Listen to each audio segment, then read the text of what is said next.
Bonjour à tous, bienvenue dans cette nouvelle vidéo. Aujourd'hui, ce qu'on va voir, c'est le nouvel outil pour faire de la prise de commande depuis le panneau d'administration. En fait, quand on va sur une fiche client, dans la liste des actions, ici, vous allez retrouver créer une commande. Donc, je vais vous montrer les différentes options qui s'offrent à vous. Ici, vous allez devoir donc renseigner l'adresse de livraison, qui servira aussi d'adresse de facturation d'ailleurs. Donc là, la personne a déjà pré-rempli de son côté. Vous savez que elle vous a contacté, elle avait essayé de commander pour une raison ou pour une autre. Elle avait besoin d'autres informations. Hop. Donc je prends une adresse de démo. Je vais choisir le transporteur aussi associé à cette commande et je vais choisir si c'est un produit ou si c'est un abonnement. Si vous choisissez abonnement, en fait, vous allez vous retrouver avec la liste des formules justement. On va vous les proposer, donc vous allez pouvoir choisir de dire bah tiens voilà cette personne là je veux que sur sa comment dire sur sa je veux l'abonner à la formule un mois par exemple. Si vous avez un coupon de réduction que vous connaissez dans l'admin euh, et que vous voulez le voir appliqué sur la commande, vous pouvez aussi compléter ici. Si le coupon c'était test 1 2 3, vous indiquez test 1 2 3. Par contre faites attention parce que s'il n'est pas valide, tout simplement on ne l'appliquera pas. Et on va choisir les informations de profil. Alors là, forcément, ce sont des informations de profil que de test, donc c'est pas hyper pertinent. Mais enfin, ce que je voulais surtout vous montrer, c'était sur cette partie-là. Euh, vous allez avoir trois options. Soit vous allez pouvoir du coup considérer la facture comme payée, c'est-à-dire que si quelqu'un a voulu vous payer par chèque et que vous voulez la création des bons de livraison, etc., etc., avoir une facture qui soit éditée, tout simplement vous choisissez marquer comme payé. Ça ne créera aucune transaction sur une carte bancaire qui n'existe pas de toute façon. Euh, mais vous aurez tout ce qu'il faut dans le panneau d'administration pour dire, ben voilà, j'ai les informations d'abonnement, j'ai les bons de livraison qui vont sortir et la facture que le client va pouvoir télécharger.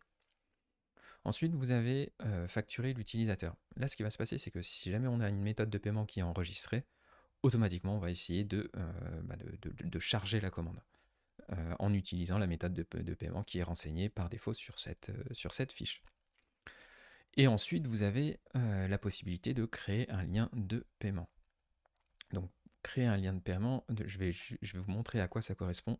Juste avant, je fais un petit retour en arrière ici. Si vous choisissez produit, c'est important quand même de le savoir, vous allez donc indiquer le nom du produit. C'est celui qui apparaîtra sur la facture parce qu'on va faire un peu comme sur les mêmes systèmes que les remboursements. On va créer un espèce de produit qu'on va désactiver tout de suite. Vous indiquez le prix hors taxe du produit et vous allez choisir la TVA associée. Donc là, moi, je repars sur cet abonnement. Et on va choisir du coup en méthode de paiement de créer un lien de paiement. Donc c'est un lien de paiement sur lequel la personne n'aura pas du tout besoin de s'authentifier ou autre, il suffira juste de lui envoyer. Donc là moi je choisis tout ce qu'il faut, hop, je prends la formule, j'ai choisi tout ça et donc je vais cliquer sur Run Action.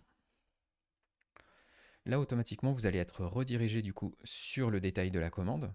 La commande a été créée, vous voyez qu'elle a un statut particulier parce elle est en création. Pour l'instant, il n'y a personne qui a tenté de la prélever en fait.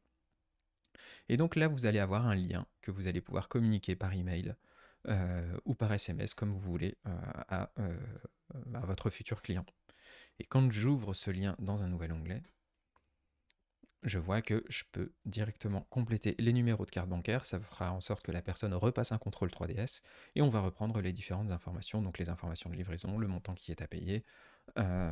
S'il y avait eu des frais de livraison, également ils apparaîtraient, un coupon de réduction ça apparaîtrait aussi, etc. etc. Et une fois que la personne a complété, hop, bon, automatiquement elle va pouvoir payer, on va déclencher le fameux contrôle 3DS. Et vous voyez que la personne n'a pas du tout eu besoin de s'identifier à ce moment-là. Donc ça, c'est un lien qui est unique et automatiquement, la commande passera en commande acceptée dès lors qu'on aura reçu la confirmation de paiement. Donc, je pense qu'il n'y a pas d'autre chose à voir sur cette fonctionnalité. Ça implique effectivement que votre utilisateur ait déjà créé une adresse et un profil pour ceux qui ont besoin des questions de profil. Ceux qui n'en ont pas besoin, il suffit juste que l'utilisateur ait créé son compte et créé une adresse. Sans quoi, ce que vous pouvez faire aussi, c'est utiliser la fonctionnalité se faire passer pour. Vous allez vous connecter dans l'espace Mon compte et vous ajouter l'adresse de livraison si c'est nécessaire. Voilà, c'est tout pour cette vidéo. Je vous dis à très bientôt.